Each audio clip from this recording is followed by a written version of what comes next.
Thank you, everybody, and welcome to our next panel session. We've spoken a lot today about data, and we've spoken a lot about the management of data, the governance of data, the ethics of data. We haven't spoken quite so much about actually using that data to drive policy decisions and policy delivery. So this session is all about turning data into insights and actions. And we have another fabulous panel with us here today. We've got 5 speakers on our panel. So I'm going to whip through very quickly in terms of introductions. And again, we'll hear some short comments from our panelists, and then we will go as quickly as we can to questions from the audience. So first, we will hear from Stephen Burt, who is Chief Data Officer for the Government of Canada. Then we'll hear from Alison Pritchard, who's the Deputy National Statistician for Data Capability at the Office of National Statistics in the UK.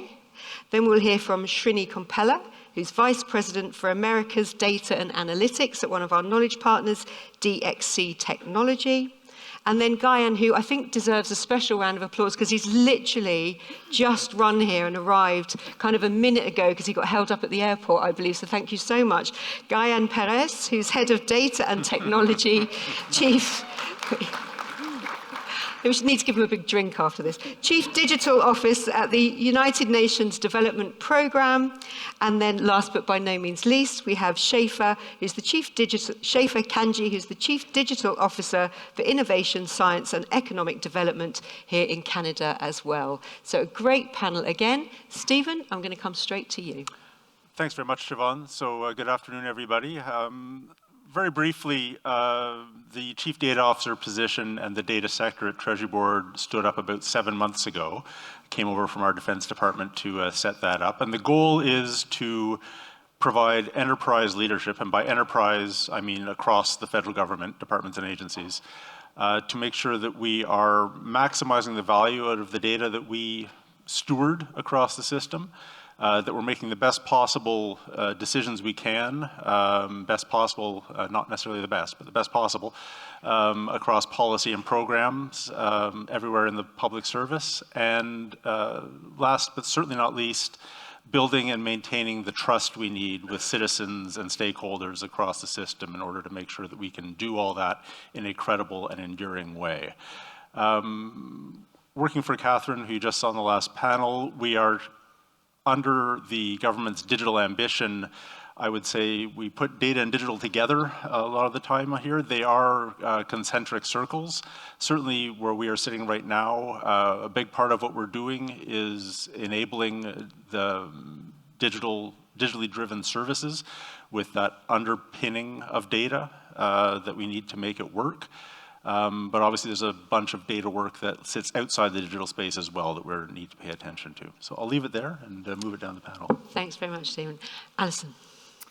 Hi, everyone. Really, really good to be here. And one of the key lessons, I think, in successful digital and data transformation is continuity of purpose and continued focus of leadership. And so I'm really pleased that from a perspective of continuity for the UK speakers today thus far, you know, I followed Kevin Cunnington as head of the Government Digital Services, picked up a lot of the business during that time, including the pandemic period, and the move to working from home instantaneously was a really interesting challenge, and led GDS through to that point where Megan Lee earlier was talking about the evolution of the Central Digital and Data Office. And that kind of reflects the maturing moment for the data agenda and the need to grow the focus on the Chief Data Officer role and the standards around data per se, more generally. So I then took the leap into Office for National Statistics, the UK National Statistics Institute. And that reflects, I think, the bringing together of the worlds of operational data and the world of analytical data. And those two worlds, the gap is still there, but it's coming together sort of over time, reflecting that actually we're often talking about the same data, although we may be putting it to slightly different uses. And I think we're going to see a closer blurring of those worlds where actually we're needing to drive the use of data for evaluation, for policy development, but also for operational services. Spent yesterday with colleagues at Stats Canada, which was a fantastic opportunity to explore the similarities of challenges that we're facing, how Stats Canada are doing some of the business, how we're doing it, compare and contrast. And I think that's really built some great relationships that we'll continue to build.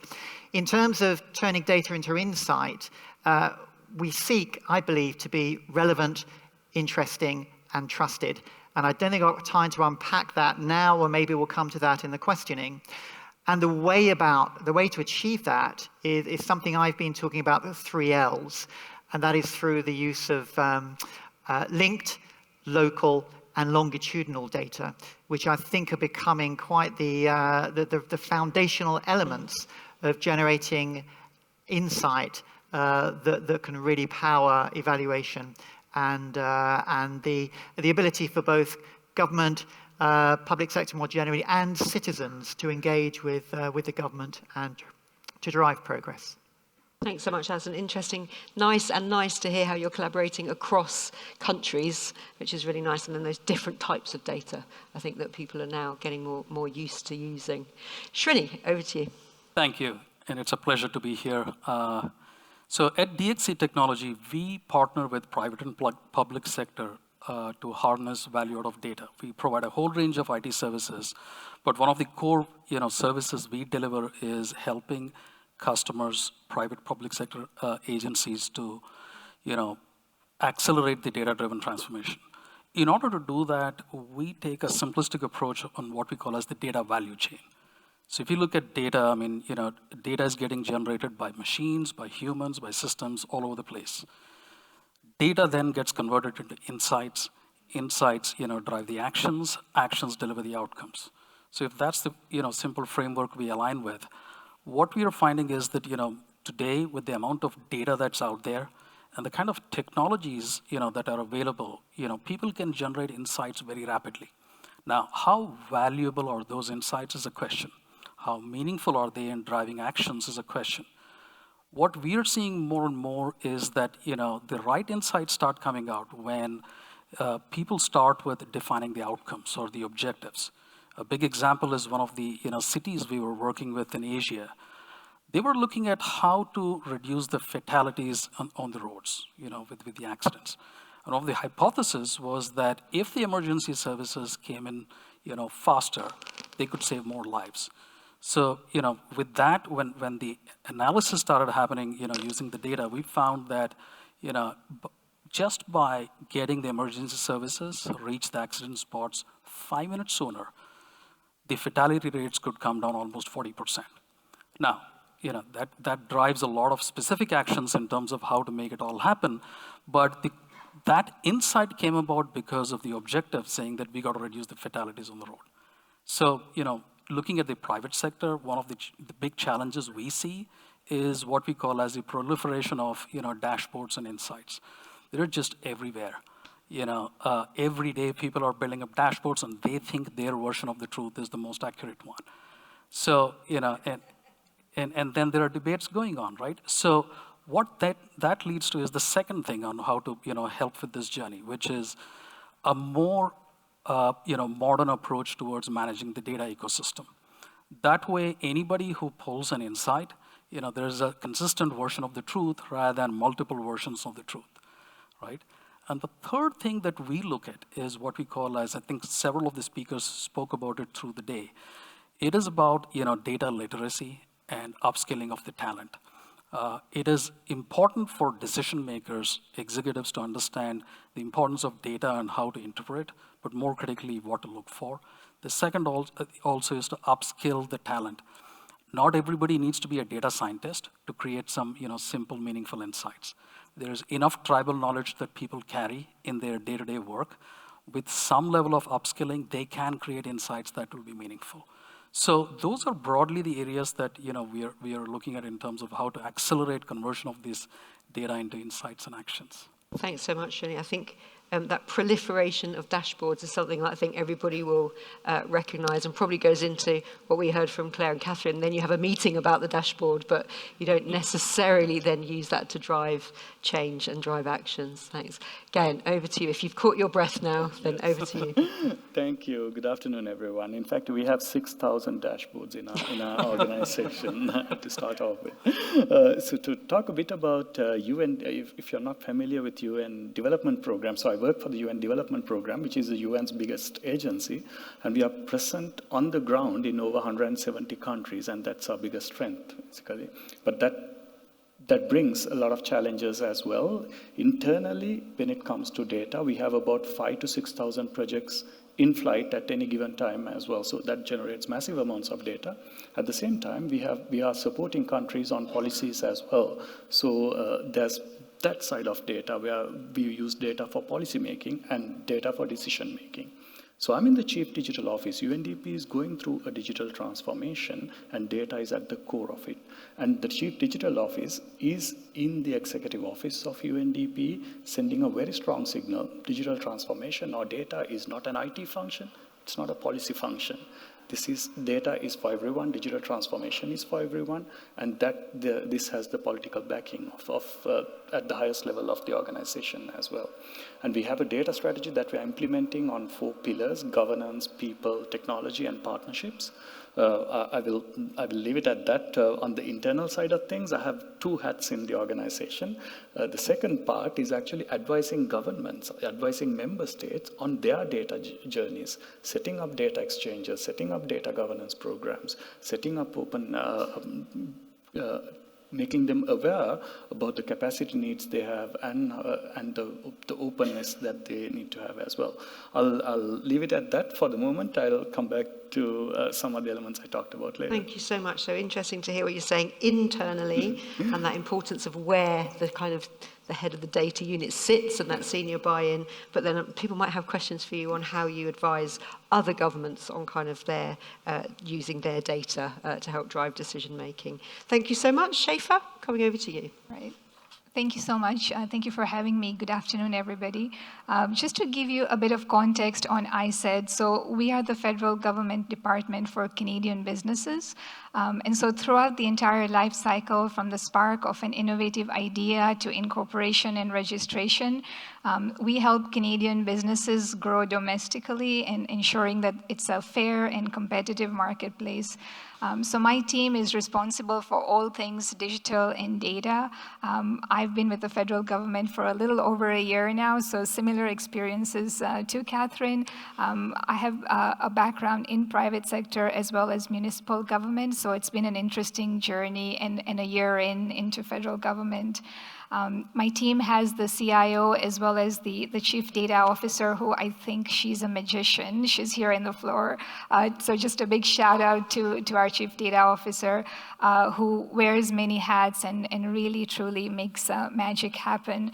And while I have the floor, I just wanted to put a plug in that we're proud to be co-hosting a 2023 Government of Canada Data Conference next year, alongside with the Canada School of Public Service. So look out for info coming on that, and really glad to be on this panel. Thank you. Great, thank you so much. Great plug there at the end. I like that. Seize the opportunity.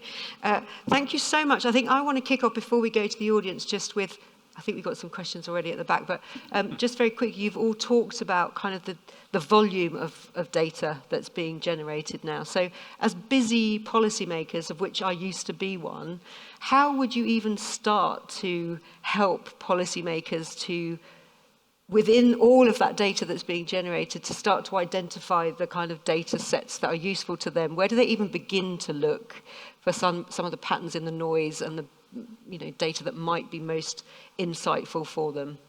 That's a very big question, I know, but Alison, you're looking at me as if you have an answer to this. So let me make it sound like I do have an answer there. So, part of that, I think, is going back to one of my points about being highly relevant in terms of being able to respond to the big questions of the day and anticipate the big questions of the day. And we know that include climate change, it includes health, and includes a number of factors that are important to government's priorities, but also about making data accessible in a way that hasn't been possible before. And Megan kindly mentioned the integrated data service, for instance, as one example where we are making a set of these critical national data assets with the ability to really generate an enterprise data model for government.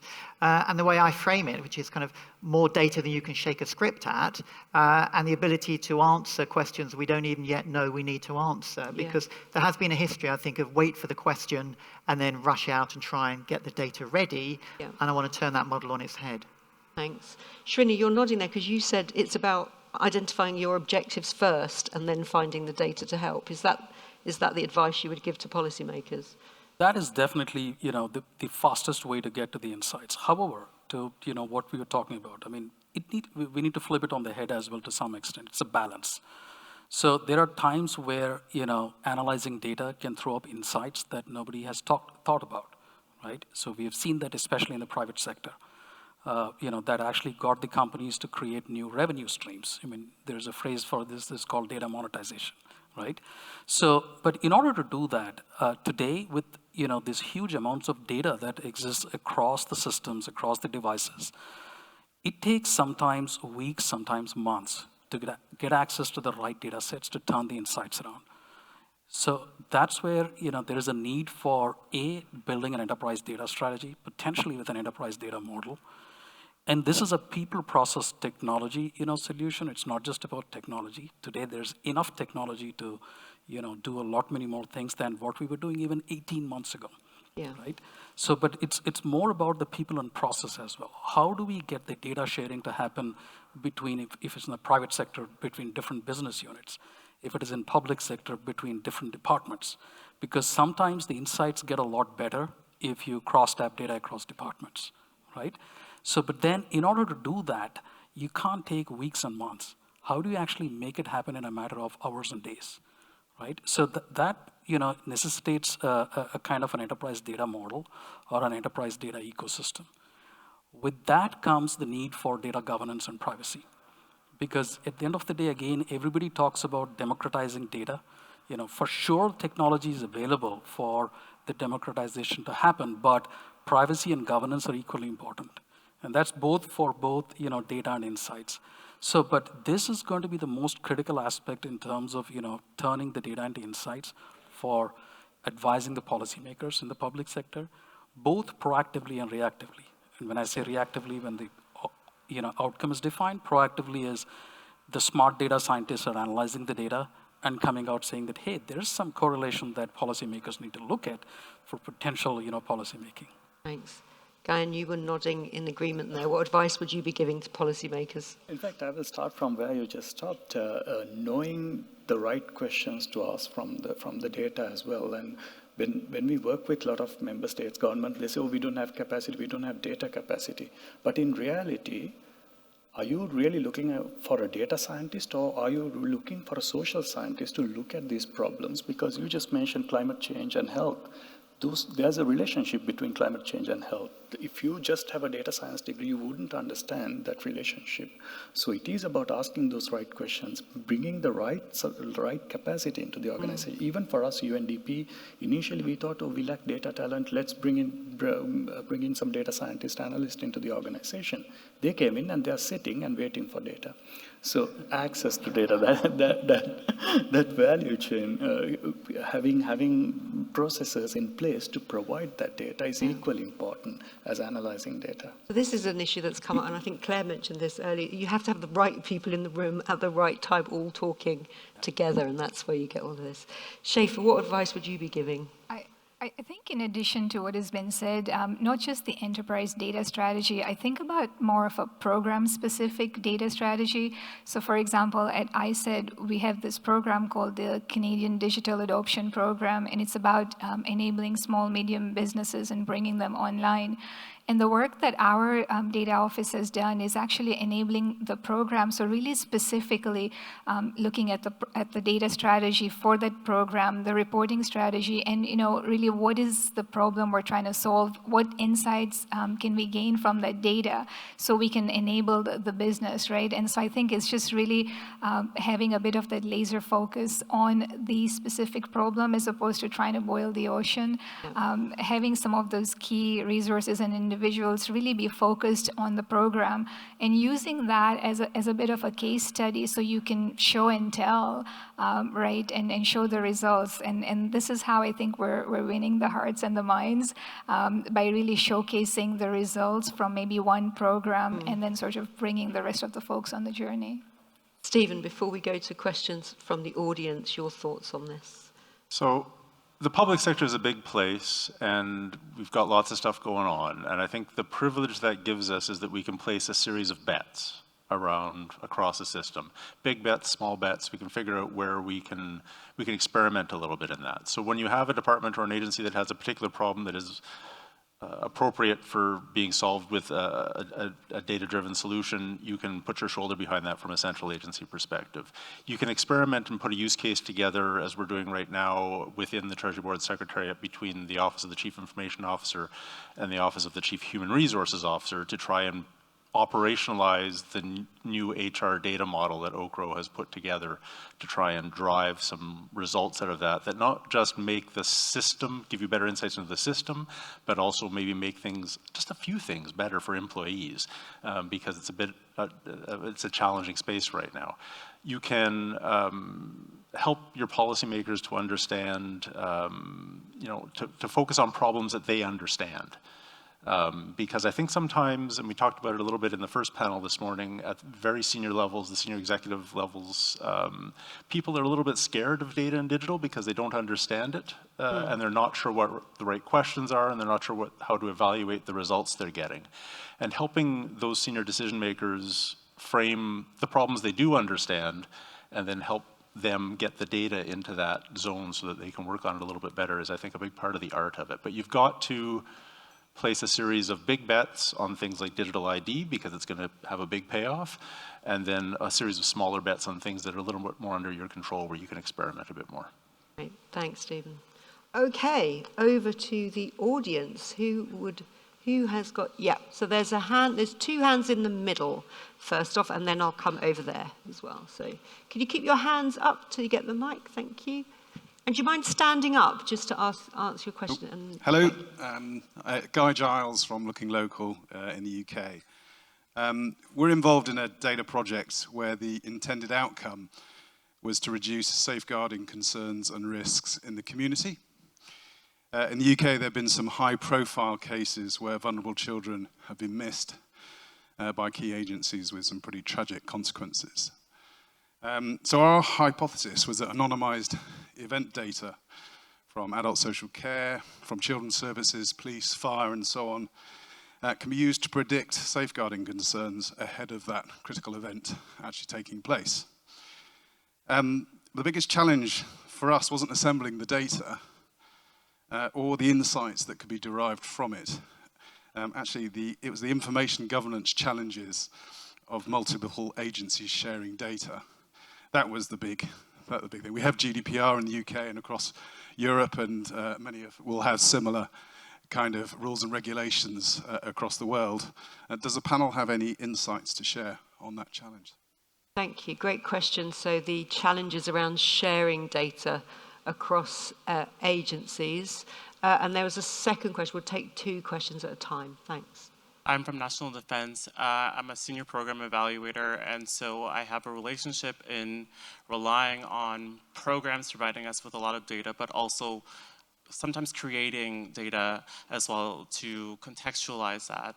At a lot of executive meetings, there seems to be a shift towards just dashboards with numbers on them, which I think are very valuable, but also in the evaluation world, we do care about the qualitative, the context. What are the people saying? What is Indigenous knowledge telling us? How do you ensure that those sides of the story are not being forgotten in the greater picture of data at those levels? Thanks. So two great questions there. So one on the kind of challenges around sharing data, and then secondly, I think in the rise of dashboards, how do you make sure you don't miss other valuable information that contextualizes that data? Guyan, I'm going to come to you first. I'll start off with the second question. In fact, one of the problems we are seeing is actually what you just mentioned. It is about numbers. It is about nice pie charts on a dashboard. That the title of this event is how do you turn data into actions, and for that there needs to be a political will, and the political will generally comes from people pushing the politicians to make those policy changes. Where we are struggling, yes, access to data is a problem, but also the way we communicate as well, the way we find the story in the data. It is not just pie charts and numbers, because numbers only speak to your brain. You need something that speaks to your heart for people to understand it. I'll take a simple example. If I just tell you, like, we dump 8 trillion metric tons of plastic into the ocean today, you'll say, well, that's crazy, and the moment you walk out of this door, you'll forget it. But if I tell you, by 2040, there'll be more plastic in the ocean than fish, that is something that sort of hits your heart as well. So the numbers are not just enough. You need to find the story to create that political will to make a policy change. Really interesting. Did you want to say anything on the sharing data? And again, this is one of the, it is the fear as well when I talk to a lot of member states about this, and UN is ideally placed in a country to bring these multiple stakeholders together as well, because no single entity owns the data that is needed to make these policy changes.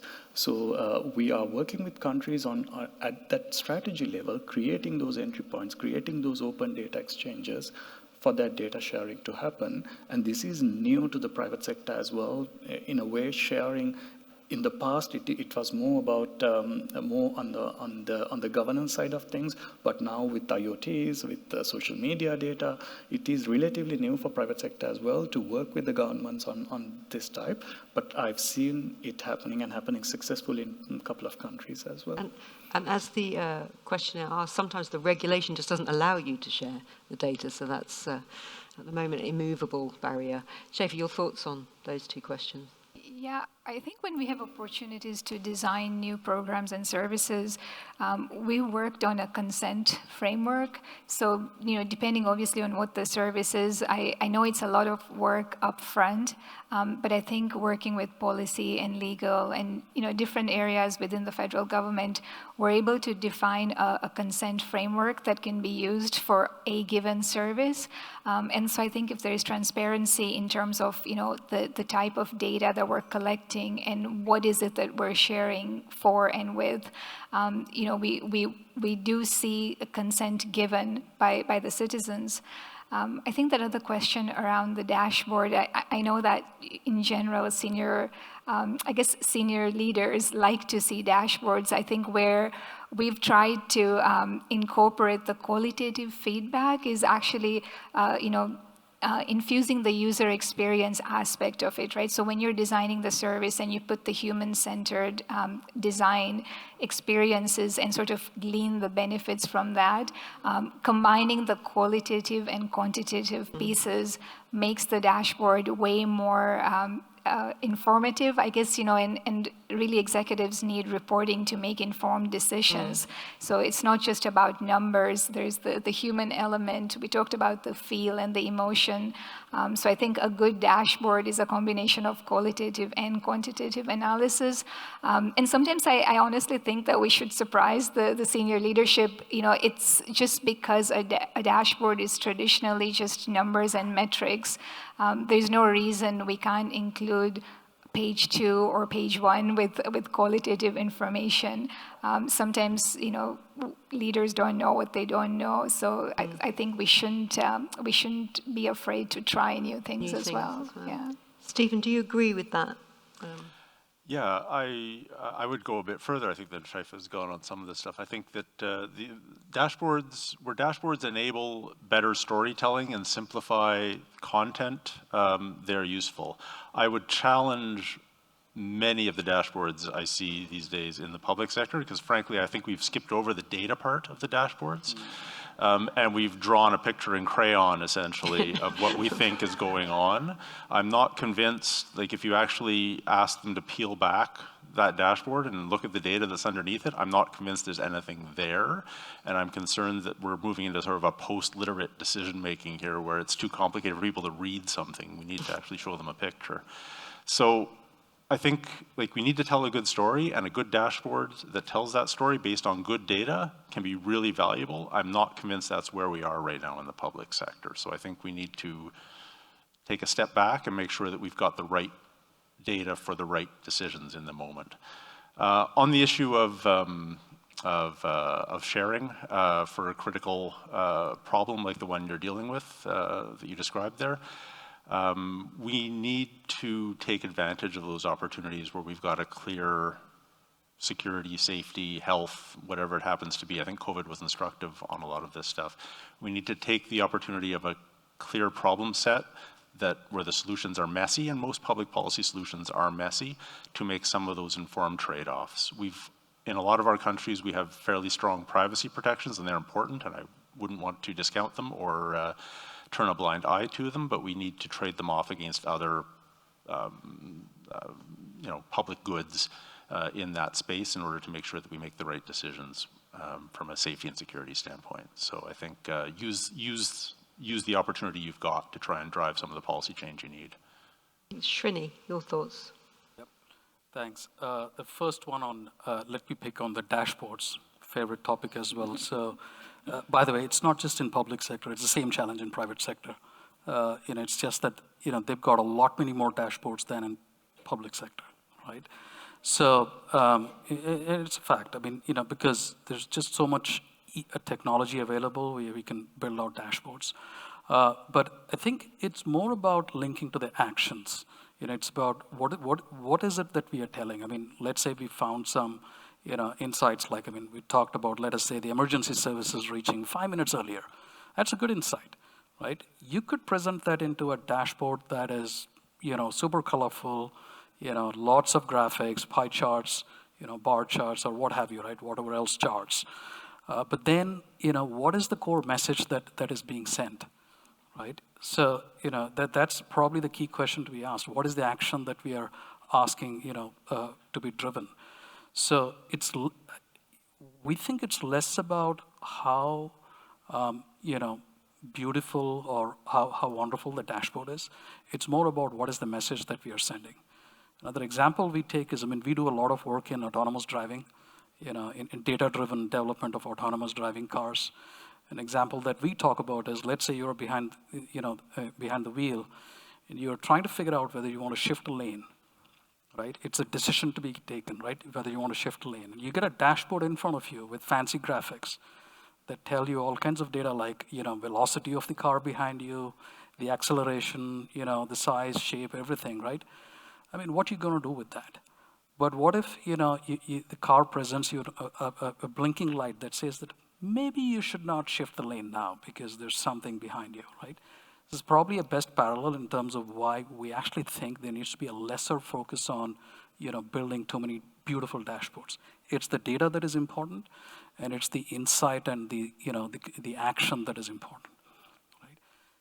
The other one on data sharing, it is, today, the good news is that there's a lot more technology available that will reduce complexities of, violating any data privacy or, what should I say, impinging on policies. However, it is still more of a policy and a governance and a process problem to solve for. Technology does make it easier for the data sharing to happen. Data sharing actually, in fact, there is technology available where you don't have to pass the full data. Just in the US, for example, we have social security numbers. Today, you call and ask for the last 4 digits. You don't necessarily have to pass the, social security number to the person who is asking you for the data. It can just validate and come back and say yes or no. So those kind of technologies we think will actually enable this data sharing to happen better, but there's still a lot of work to be done around policy and governance. Thanks, Jenny. Alison. Well, I'd like to take a different perspective on dashboards for the panel, but I can't. I mean, the truth is, a dashboard is a view on the data, and you know, coming from a world of digital and data, that's how I look at a dashboard. And sometimes my heart sinks when I hear someone say what we need is a dashboard, because they've missed the point of really what they want to do with the analysis and the data. However, they've been really powerful at normalizing the use of data. And I think throughout the pandemic, for almost every nation, I'm sure, the engagement that citizens have had and policymakers in clearly seeing and understanding the key data has been really important, I think, to be able to articulate where we are with particular status. I think Stephen's point is really powerful, that they can be used and should be used in better storytelling and engagement over what the insight is, and that's part and parcel. And with colleagues yesterday at Stats Canada, talking about our approaches to our census, or censi, I suppose, in relation to how we put out the analysis and the stories we tell around it become really quite important. And my other point on dashboards, I think, is they don't have to be static things. They become powerful when people can engage with them, when they're interactive, when you can start to move things around and see what happens. And climate change is a really good example where, to help people appreciate what happens when you change your carbon footprint or different aspects, I think becomes a really powerful tool. I think the data sharing point is a really powerful and important one. And I think it reflects the point I was making earlier about the interaction between operational and analytical data. Because on occasions where we've been asked to do something akin to the example given around safeguarding, for instance, it started to stray into what's considered operational use of data, and therefore becomes that much more difficult to manage. And I think we then go back to the concept of public good and the concept of ethical uses. And I think the example given is a very clear, strong ethical use of the data in mind. And so we need to reopen the debate, I think, around the public good in the use of some data assets, and stop dividing that operational and analytical data uses, because frankly, the two things will start to collide quite soon. Thanks, Alison. We've got time for two more quick questions. I know there was somebody with their hand up over here. And then, are there any other I should say questions? Yeah, there's a gentleman back there. Go, Alice. I'd be very happy to talk to the gentleman in some more detail. Thank you. We can connect in the coffee break maybe straight after. So there's one over there and then one at the back over there as well. Thank you.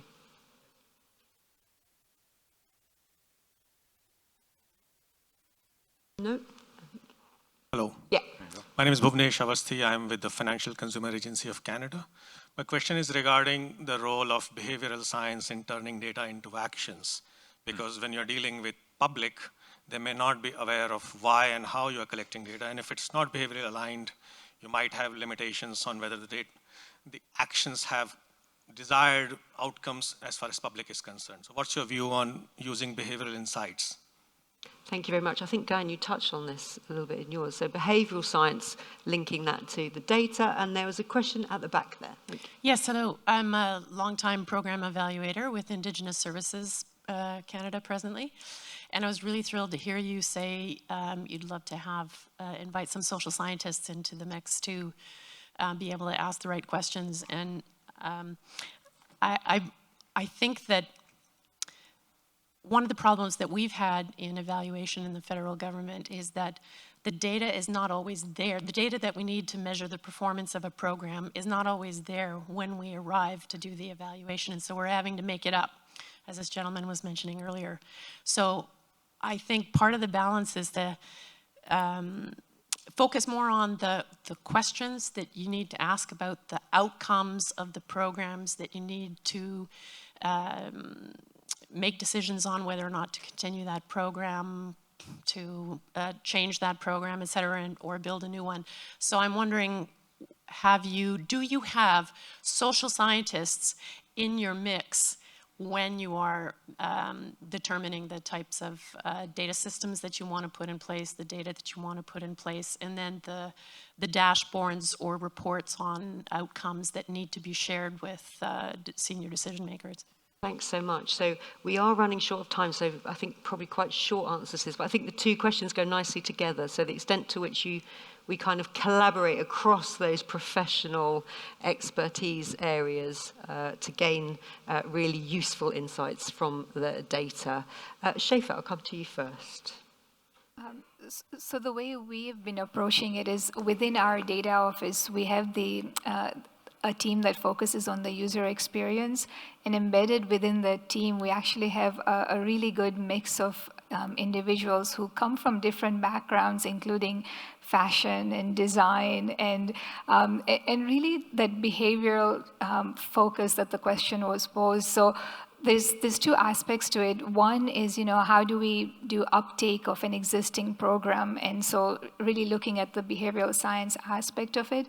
But I think more of it applicable when we're designing new programs and services, right? So really polling the citizens or doing different focus groups and using that really mixed group of individuals. So it's no longer just about data and insights, but it's putting the human-centered design and the UX and the user experience piece front and center, and then designing the program and the services based on what we've learned and gleaned from it. And so what we've also found is that some of the existing services, if there hasn't been an uptake, in addition to looking at the data, the dashboards, the qualitative and the quantitative pieces, we also look at that sentiment analysis and the behavioral pieces and kind of glean. So it's really different kinds of data points that help inform the decision. So that's a bit of a journey that we're on. And I find often in program designs, it's a journey in explaining to the businesses and the client groups as to why we have to sort of do that level of research, right? And so there is that education and awareness piece on what this means. And so, yeah, that's some of the things that we're focused on. I'm going to add a cheeky addition to these questions. So we've talked a lot about how data kind of experts and digital specialists can persuade other professions to work with them. I also want to put to you, do you need persuading to work with these other professions as well? So I'm going to throw that into the mix as well. Srini, over to you. Yeah, so... You're nodding, so I think maybe you think you do. Yeah, no, I mean, the data analysis is definitely multidisciplinary. It's not just about data scientists. I mean, early on I was referring to tribal knowledge that exists inside organizations. That is extremely critical in contextualizing the analysis. So, you can have a data scientist come up with some excellent, potentially theoretical insights, but that context is extremely important. The second aspect also in terms of, communicating, I mean, especially when the actions are, related to communicating or engaging people, it becomes a lot more multidisciplinary. I mean, we see that a lot in private sector when the data analytics are being used, let us say, for promotions and campaigns. This is a hugely multidisciplinary, activity. A data analyst or a data scientist is just one component of it. Critical, but one component. So the questions about behavioral scientists, absolutely. And you get into driving operational improvements, you're going to need industrial engineers. You're going to need operational researchers or scientists. So you get into into finance, you're going to need risk experts. You're going to need FP&A experts. So the moment we start looking at taking the insights into actions or interpreting the insights itself, it is multidisciplinary. Thanks. There's no substitute to that. Thank you. Alison, does this happen in the UK civil service? Do we have the right people in the room doing this? You're looking very... The behavioural scientists, the social scientists. We do. There's a lot of focus on multidisciplinary skills and approaches. I certainly need no persuasion to be working across various boundaries, and having gone from policy to delivery to digital, really it's talking other people's languages that often gets things done around change as well. I mean, typically for the National Statistical Institute that we are, it's our job to make the the insight available and for people to be able to engage with it, and then to make their own choices around how to react to the data. One exception, possibly, most important output of the year has just gone out today from ONS. Forget GDP or inflation. It's the most popular baby names in England and Wales. So if you're a Noah, an Oliver or George, or an Olivia, Amelia or Isla, then you share your name. So that might put people off or possibly encourage them. In terms of the sort of social science more generally, we run an awful lot of social surveys. We need to engage with people, understand how they will react, and how we can really deliver change in that space as well. So we work on a hugely multidisciplinary field. Thanks. Stephen, is that the case in Canada as well? I think it is increasingly the case. I think that we struggle a little bit still with, to pick up the term that was used, with our internal tribes and the various cultures that we have across the public service, and the difficulty we have because of the way the public service was formed in building genuinely multidisciplinary teams. I think it's bureaucratically challenging to do, but there's an awareness that we need to, and some of the policy work to make it happen has changed. I want to pick up the point that Shaifa mentioned around design thinking. I think it's crucial, and it's one of the things that I have appreciated most coming out of this move that I've done the last 4 years into the sort of the data and digital space. This idea that users often don't know what they want exactly, and you need to help them work it through. The questions they're asking may not be the questions they really need answered, and how do you actually put, whether it's through behavioral science or other social science, how do you actually help frame the service they need as opposed to the service they may be asking for. And I think that's been one of the areas where the whole issue of user requirements and technology have really led the public service down the wrong path. Not uniquely the public service, but I think we have a particularly acute case of it compared to where private sector is these days. So we do it, but we need to do more of it. Thanks, Stephen. Again, I'm coming to you last because I don't think you need much persuading on this because you mentioned behavioural science and social science anyway, but your thoughts on them? Since we talked about behavioral science, I'll talk about a different angle to this. One of the problems we are seeing, especially internally in the organization as well, that people who are data producers don't see how their data is used in the value chain. So bringing them closer as well. If someone in a country office in a low bandwidth internet connection filling up a form, he or she they don't know how that data is being used at the decision making level. So we are building systems to connect basically have them understand why you're filling this form, not just because of audit purposes, but for decision making. So, and one of the ways to deliver that is we can talk about all the problems that needs to be fixed, and we can run a massive program for 5 years, but still there will be problems. So one of the approaches we are taking is a use case driven approach. So we picked some high value use cases and trying to deliver them. In the process, we are identifying some of the problems and bringing those closer to the actual decision making process as well, so they see how their data is being used. Thank you so much. Well, again, I can't believe how quickly we have got through the session. We are out of time for this. There is, I believe, more refreshments waiting, so I won't hold you up much longer. But just to say, it was interesting there. I think we've segued really nicely into the last and final session of the day, which is actually all about how you build kind of interdisciplinary teams and cross some of these professional boundaries. So